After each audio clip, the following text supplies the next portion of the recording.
ప్రపంచవ్యాప్తంగా ఉన్న తెలుగు సోదర సోదరీమణులు అందరికీ నా హృదయపూర్వక శ్రీ పరాభవనామ సంవత్సర ఉగాది శుభాకాంక్షలు.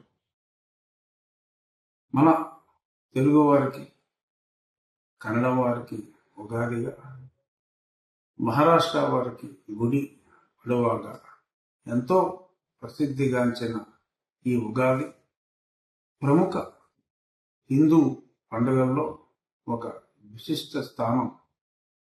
ప్రత్యేకంగా తెలుగువారి మదిలో ఒక యుగానికి ఆది బ్రహ్మ ఈ సృష్టిని సృష్టించిన రోజుగా, ఒక యుగానికి ఆదిగా మనం దీన్ని పేర్కొంటాం.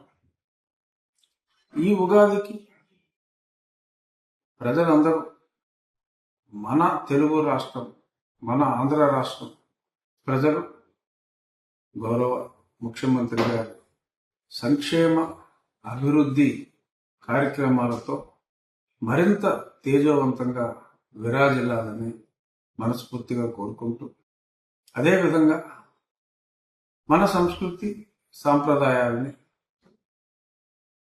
ఇప్పుడిప్పుడే చక్కగా అలవర్చుకుంటున్న ఇంకొద్ది మందిని కూడా నేను ఈ సందర్భంగా అభినందిస్తూ, మా ఉండి నియోజకవర్గంలో కూడా మరి ఒక పురాతన హిందూ దేవాలయంలో 40 సంవత్సరాలుగా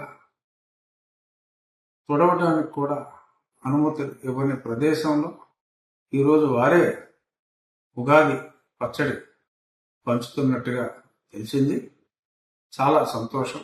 ఈ చక్కని మార్పు మరింత మంచి మార్పుకి సంకేతం అవ్వాలని ఈ ఉగాది శ్రీ పరాభవనామ సంవత్సర ఉగాది సందర్భంగా మనస్ఫూర్తిగా కోరుకుంటూ మరొక్కసారి ఉగాది శుభాకాంక్షలు.